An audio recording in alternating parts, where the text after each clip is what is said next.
Hello friends, welcome to MK knowledge and awareness.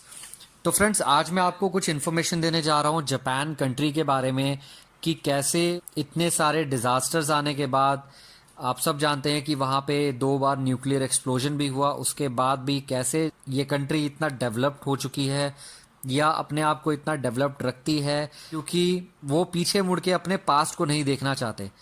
तो चलिए बात करते हैं उस इन्फॉर्मेशन के बारे में जहां से शुरुआत हुई थी।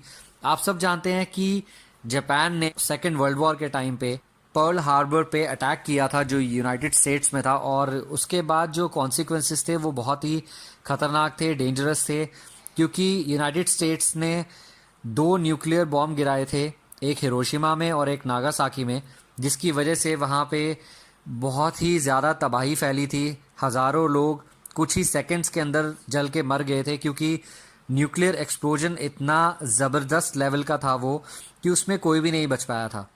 और इतने बड़े डिज़ास्टर के बाद जापान ने अनकंडीशनली सरेंडर किया था यूनाइटेड स्टेट्स के सामने, और यूएस ने उन्हें ये कहा था कि किसी भी तरीके से जापान अपनी आर्मी क्रिएट नहीं कर सकता, बिल्ड नहीं कर सकता, या कोई भी आर्म्स एक्टिविटी या कोई भी आर्म्स नहीं खरीद सकता, किसी भी तरीके से अपनी सिक्योरिटी को, जैसे आर्मी सिक्योरिटीज़ होती हैं या फिर नेशनल सिक्योरिटीज़ होती है, वो उन्हें बिल्ड नहीं कर सकता।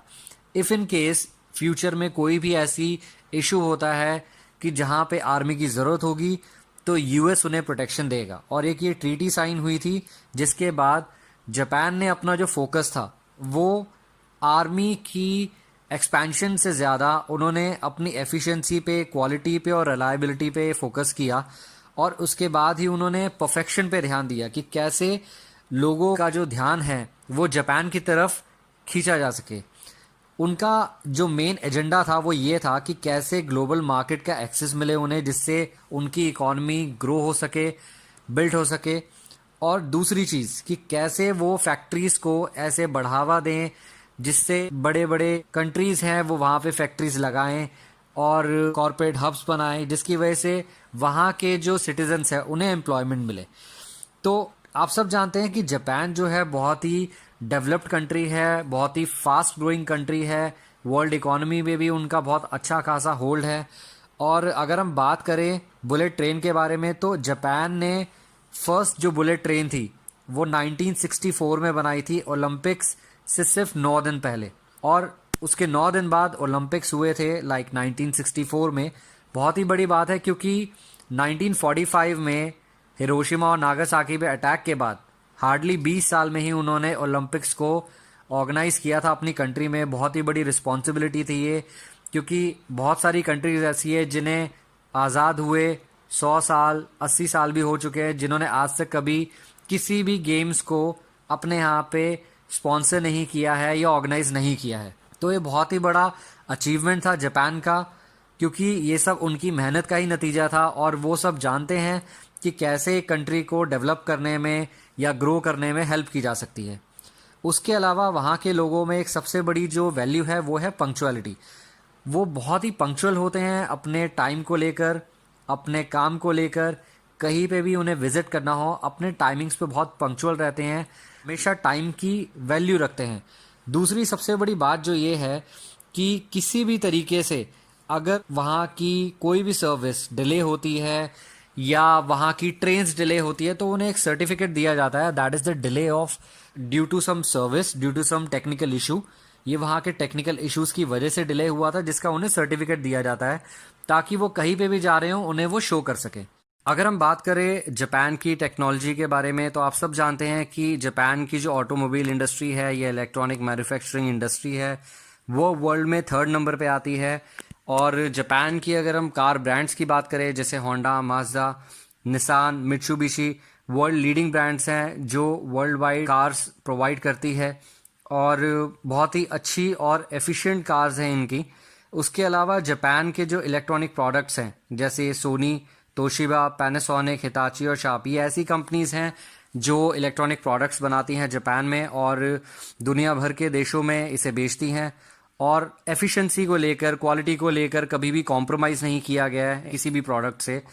और उसके अलावा जापानीज़ जो ट्रेन्स हैं, जैसे बुलेट ट्रेन, मैगलिफ ट्रेन, आप सब जानते हैं मैग्लेव ट्रेन का जो हाईएस्ट स्पीड है वो 374 माइल्स पर आवर की है, जो कि अपने आप में ही एक रिकॉर्ड है। अगर हम इसे किलोमीटर्स में चेक करें तो ये 550 किलोमीटर्स पर आवर की स्पीड से भी ज़्यादा होगा।